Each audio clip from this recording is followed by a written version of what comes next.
Hi, I'm Ellie. For 13 years, my partner Danielle and I have lived off grid here with our two dogs and lovely cats. We are building our dream home from clay, straw, and sand. And here is the truth you need zero experience. Earth building is simple, natural, and healthy because these walls breathe like living skin. No toxins, no depth, just you and the ground under your feet. At 48 years old, I am navigating perimenopause while growing as a herbalist, builder, and dance teacher. This journey is about freedom through simplicity. Today, I will show why earth building is easier than you think. I will also share my plant of the week and how we live off grid.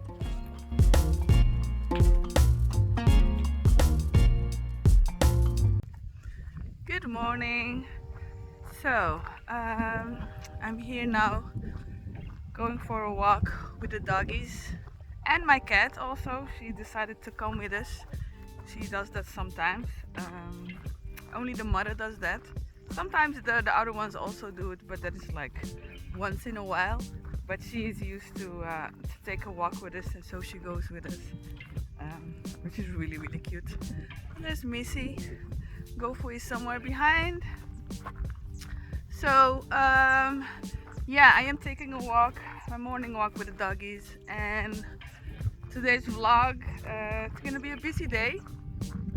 It's a bit. The weather is a bit. Um,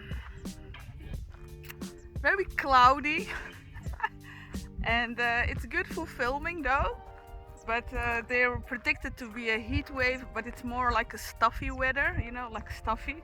But I'm enjoying it. I am okay with this weather.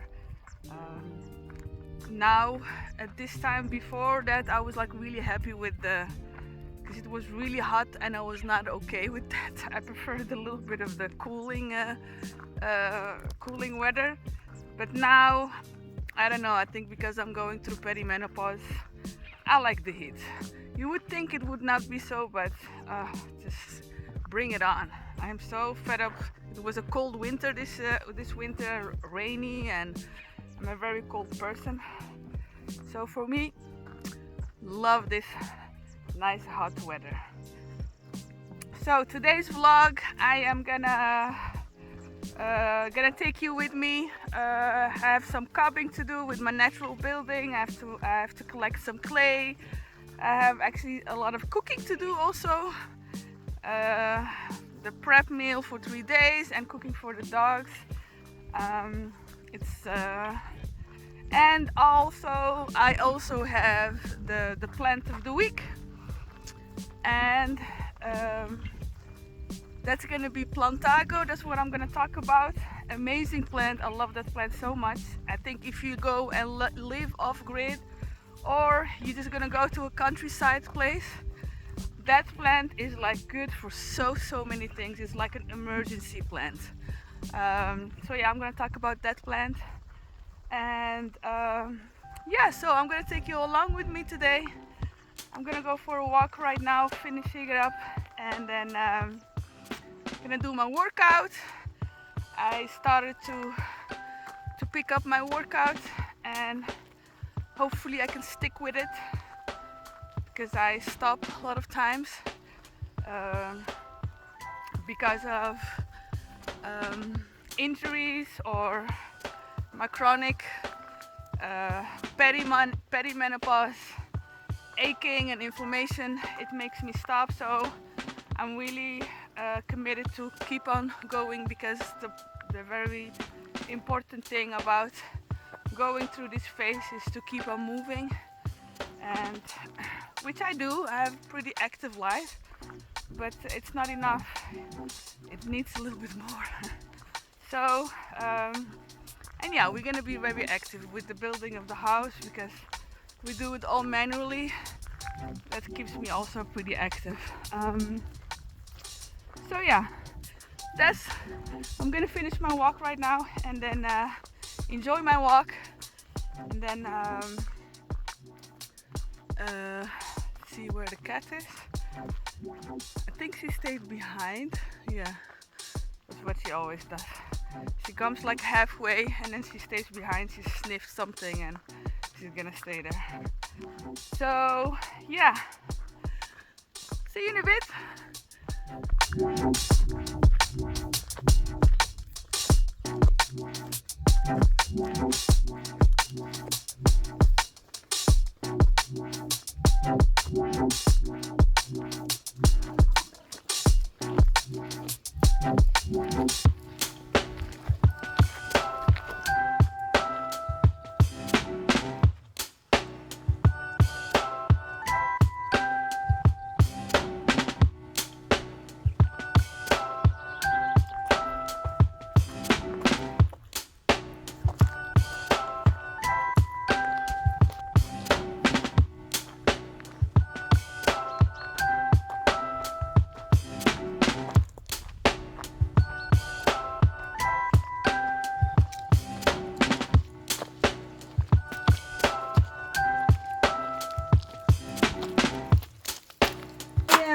Making our prep meal for 3 days. I'm making chicken soup, big pan for 3 days, and also some food for the dogs. I cook for them once a week, and it's a 2-day meal. It's pork bones with organs, and I put some beet. I always add in some kind of a vegetable. Most of the time it's carrot, but beet or any greens. Yeah, and the chicken, that's gonna be also. I also added a little bit of beet, and I'm getting ready for the vegetables.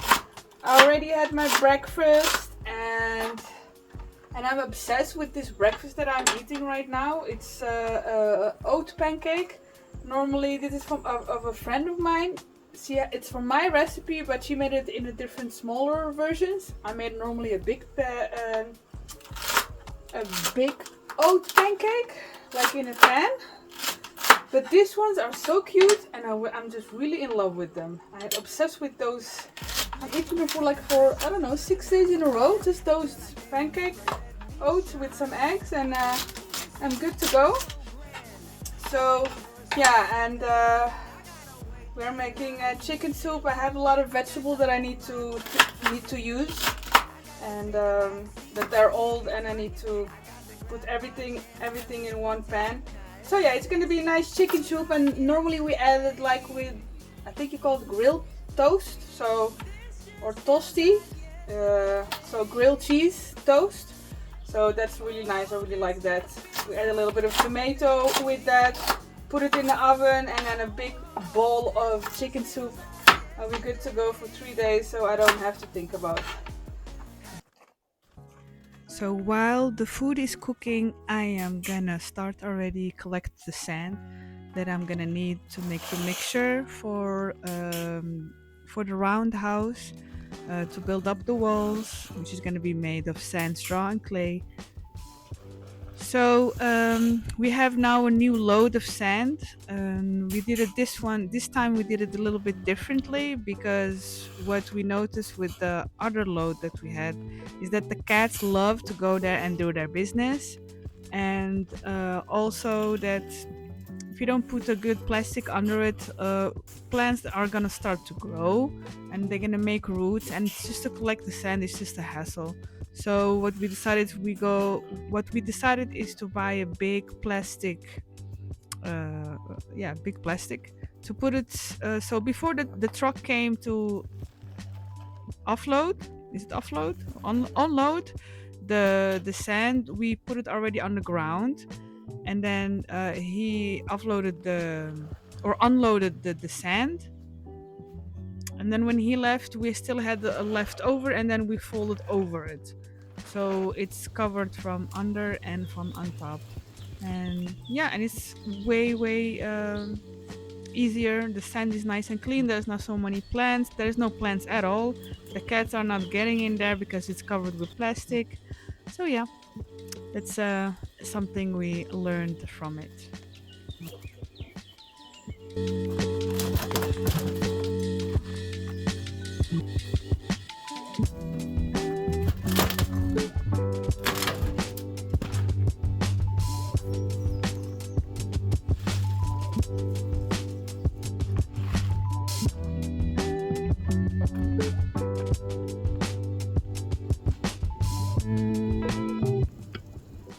Okay, here we are.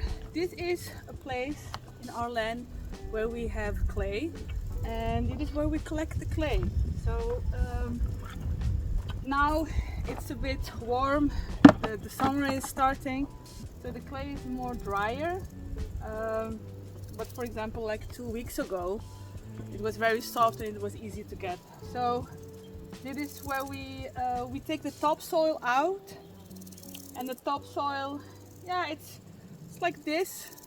I mean, the first one, you know what the vegetation is, and then you have another layer that goes also out. We take the earth and we put it on the side, and then yeah, we just get the clay from here.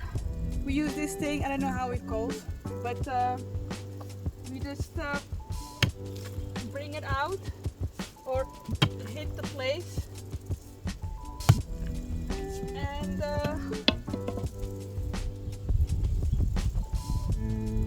this is a bit how it looks like. It's very clay. It's now a little bit more moist, and this is pure clay. There's some stones in it, and we take that out.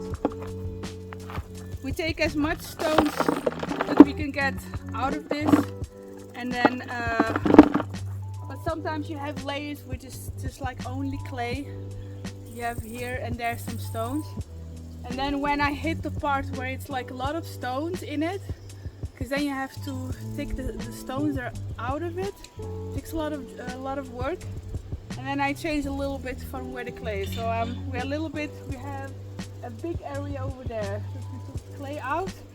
So on this hill, because we live like in a valley, and on this hill, this whole thing is pretty clayish.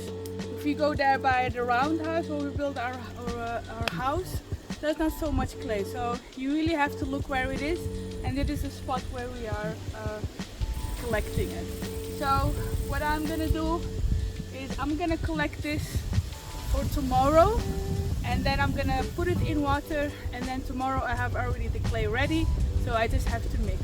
What I also do, for example, when my partner is working for 3 days or something like that in a row, I collect already for 3 days for the clay, and I leave it there, and then every day I can make at least a cob, one batch. So for nowadays, the last 2 weeks, we made every day a batch or 2, and that really is nice. So we can keep on going, and you can see, you really can see the wall is growing and getting higher, because it's a pretty it's not building with bricks, you know. It's not like you can do something like in a weekend or whatever, like building a wall. This takes time. So but yeah, we stay consistent to do it every day, at least one. And when we are free together, like in the weekend, that's when we do 2 batches, one in the morning and one in the evening. So I'm gonna collect this, and then I'm gonna go to the mixer. See you in a bit. All right, we are here. So first, when you're gonna make the cob, which I apply on the wall on our natural building house that is made of straw, clay and sand. So the first material is sand, but you have to do it on a tarp. The tarp that we are using, it has to be a very strong one. This one that we're actually using is actually from someone who gave it to us. It's like one of those commercial things, you know, that they hang with prints or marketing or whatever. It's a very strong one. It is plastic, but it holds for a really long time. You also have those blue tarps. Those are also very helpful. They can also work. The only thing is with those ones are they're a little bit weaker. So if you use them, don't leave them outside in the sun.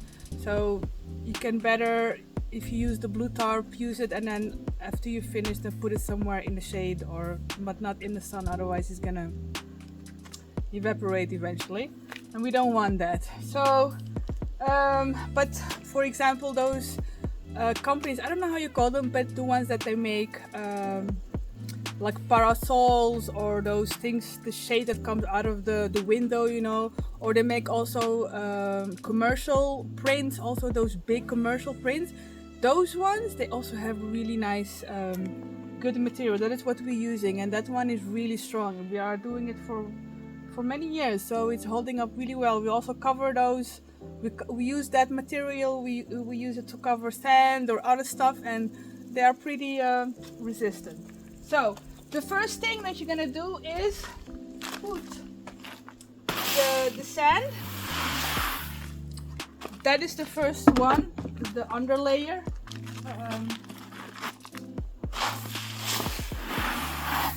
Be careful with your back, because yeah, do the proper form. I am telling that to myself. I have clay here, so it's already soaking from yesterday. Soak it in water so it gets nice and soft. You can do it, you can prep it the day before or in the morning, and then you can do the mixture at the end of the day.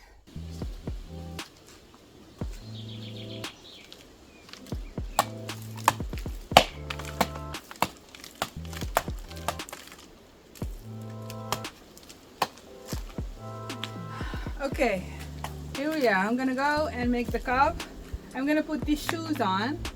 These are, I don't know how you call them, but they're like for people who go and swim in the lake or whatever, and they don't wanna go barefoot. So they wear this kind of a shoes, like for swimming, or even like in the sea. So I got this because I used to do it with my bare feet to do the cob, but eventually it's too harsh with the stones, and I don't know how other people can do this barefoot, but my feet are not so resilient for that. So this is very helpful. It is plastic though, but yeah, it's just only for mixing, so I'm not using them for anything else. I am still looking for something else, a little bit more, less plasticky, maybe some kind of other material.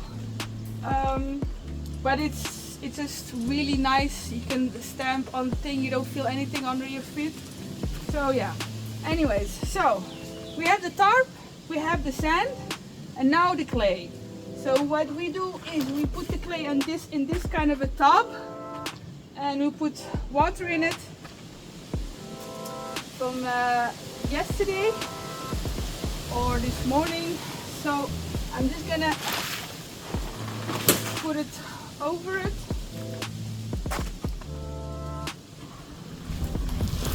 And then it comes out. Sometimes it sticks, sometimes it doesn't. So I use this, I don't know how you call this, a shovel to get the rest out.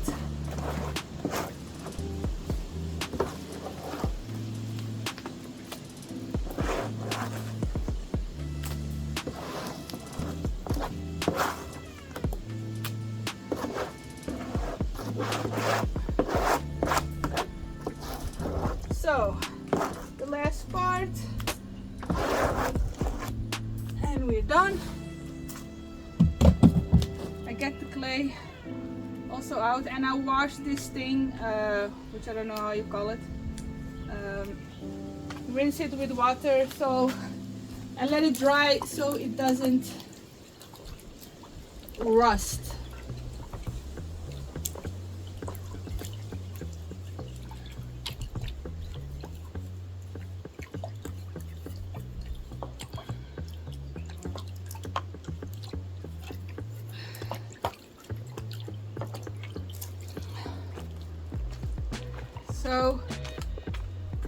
So how do you start with this? This is where the tarp comes in, because the tarp is the one that's gonna help you mix it, because you're gonna grab it. I will show it to you. So I have the cob on top. I also have water. You also need water. We use this thing where you water the plants with. It's just easier. And so I start first with taking part of the tarp so I can have the sand on top of the clay. So I roll it over.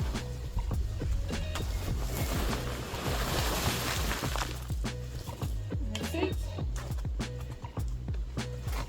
And I'm gonna start walking and stamping. You can dance if you want. To mix it with your feet. You can also do this like a big portion, or you can do a double of this, or triple, and then you can do it with a group of people, 3 persons, and then it goes faster, of course. You can also do this with a whole group of people if you want.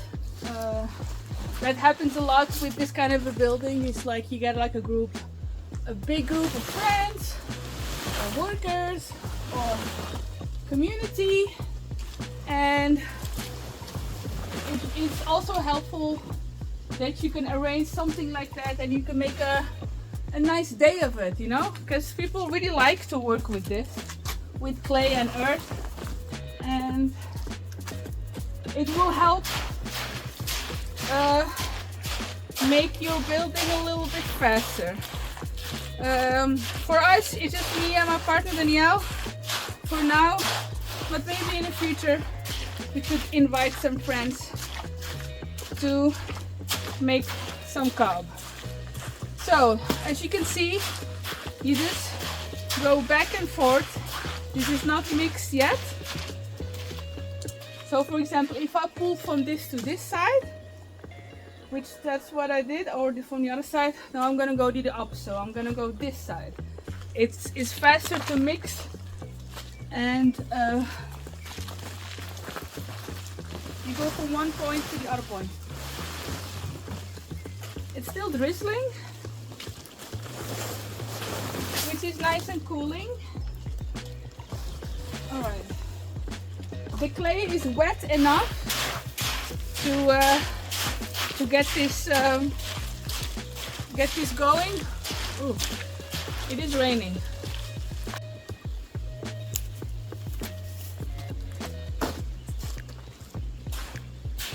Yeah, it started to rain a bit. Just a bit of drizzle. I had to take a little bit of a cover. So you stamp on it all the way till it gets more or less flattish, and that you have a feeling like, okay, I stamped on it everywhere. You're gonna see where there's more sand and more clay clustered. So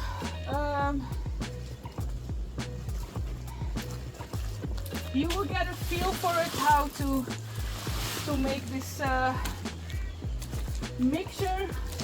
Everyone is gonna do it differently.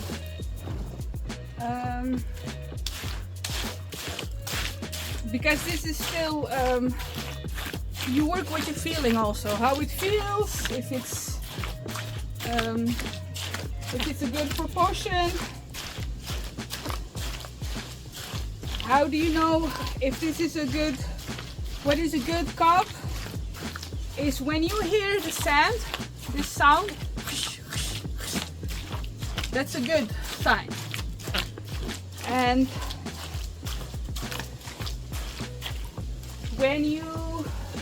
when we're gonna add straw,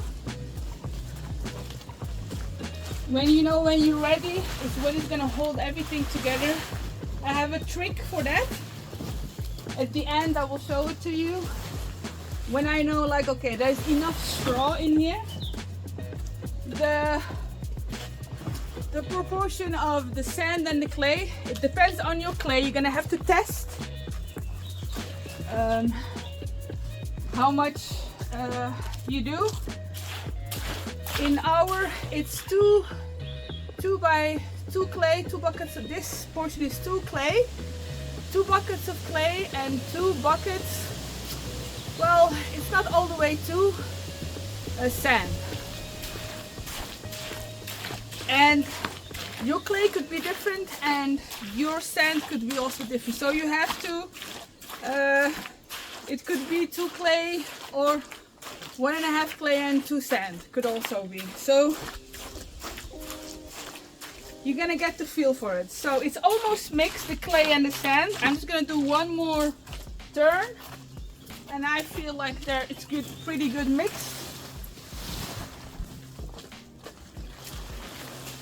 So now I'm gonna stamp on it, and then I'm gonna add straw.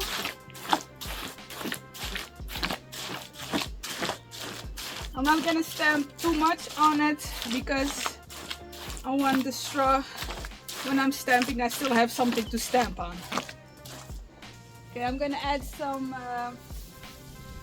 straw. So about the straw, this is a straw bale that we are using now. The ideal straw, the ideal straw is the longer the better. The longer this is pretty short, because if it's longer, the wall will be way more stronger. This will also work. This is also fine. It's just because we worked with this. Now we're working with this, but for example, the toilet that we did, we had the long one, and it's a different kind of a mixture also, but you can see, you can notice a difference when you are mixing it and when you're making the burrito thing. You will see that it's you don't need that much as when you're doing from the straw bale. It worked the same. It's all fine. I was a little bit skeptic in the beginning, but it worked just as fine. So if you can get that is what we are going to try to get this time. We have a bale, because sometimes they do a cereal, and when they do the bales, they cut it in small pieces. It's already cut, but sometimes you have those around like a wheel. That's how it looks like, and we believe that one, the straw, is much more longer, so we're going to try to get that one for the rest of the wall. So yeah, we'll keep you updated with that one. So you add the straw and you stamp on it. The straw, when you add it on the cob, it dries out a bit, so you can add some water. When you're making the cob, I prefer to do it as wet as possible. Well, wet as possible, wettish, so it's easy to work with. So when you stamp on it, my foot goes through it easily. When it's not so wet, you have to really push a lot to do that. So I prefer to have it wetter. The only thing is when you're gonna go and apply it, it's better that it's like a little bit more firmer, so more drier. Normally when I do with the straw, with this mixture that I have, I make three times straw, and then it's okay. Sometimes it's 4, it depends. Maybe I did a little bit less, but most of the times this is 3. So yeah, you have to walk around to put the tarp. So how long does it take to do this cob?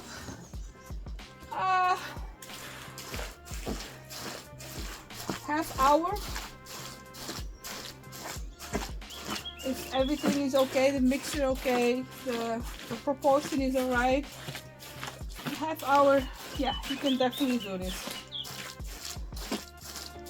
And also another half hour to apply it, or 20 minutes.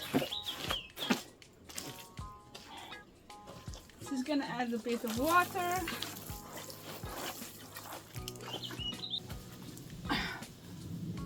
Okay, I put the straw, I mixed it. So this is how you're gonna know if you put enough straw or not.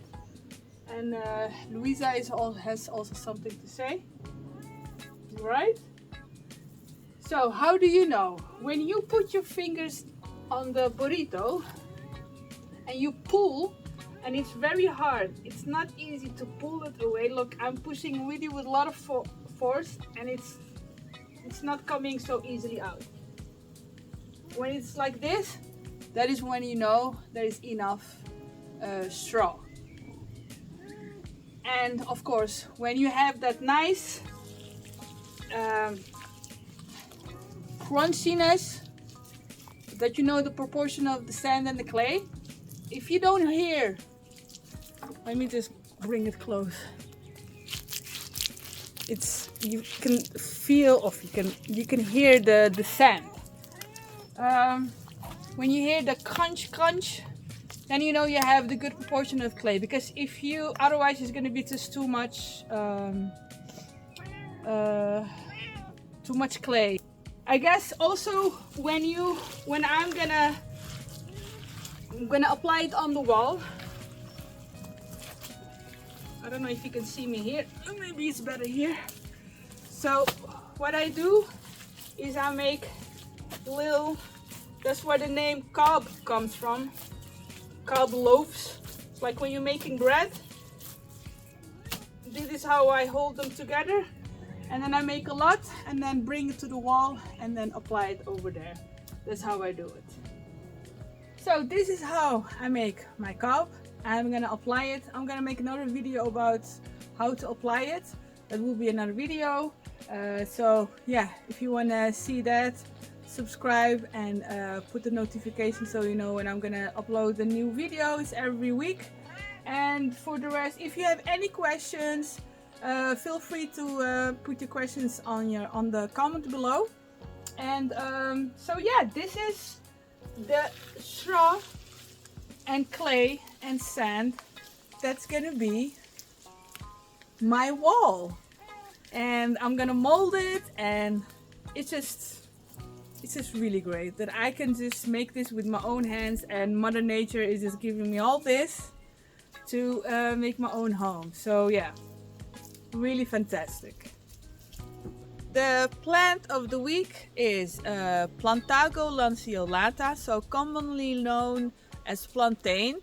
I have it on my land. It grows everywhere. It's very common. I'm also gonna... So I'll show you how it looks like.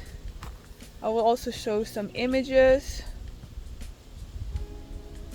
It has this folds, like it's like someone folded the plant and just put it back in. That's how you recognize it.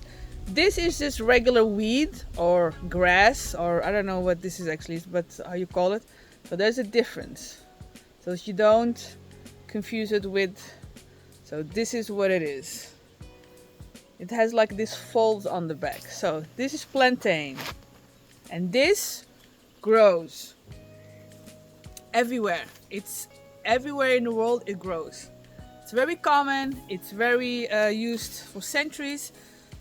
So what's the benefit of this? First of all, I will start with the external. I call this the emergency plant because it's an overall, like an emergency plant, an overall thing. So first of all, I use this when I get bite. I get bites from wasps or horseflies or anything that's like, mostly is actually wasps. And this, when I get bitten, like it gets all swollen. This, when I just crunch it, you use this and you crunch with your finger till the juice comes out. And when the juice, you just apply it on whatever that way you've been bitten. The swelling goes away, and the pain also disappears. It's just like, it takes 10 seconds. And you can just feel that it's just really soothing and calming it, and it's not anymore, you don't have any more pain. I heard that you can also, I read also about it, and I heard for people who been bitten by scorpions or any other insects that leave a bad mark. That's very painful. Apparently this one is also really good for that. So I think when you're gonna go off-grid living, or you're gonna buy a land, or you're in the woods, or pay attention to this plant, because if you see it everywhere, eventually you're gonna recognize it. You're gonna see it everywhere. And that one is it's a powerhouse. This one, it's so healing, also for wounds, the whole thing. But most of the times all the plants are really good for wounds, but this is specific for bites of insects. Wounds, of course, is going to be also helpful. Internal, it is anti-inflammatory, antibacterial, and I don't know, almost feel like it's an antibiotic thing, you know. But it is good for all respiratory issues that you have, asthma, bronchitis, coughing, anything that's around here with your sinusitis. I don't know how to pronounce that. Ear infections. I use this also for, you crunch it also, and then also the juice of that you make like one drop in your ear also helps. But for internally, you can drink this as a tea.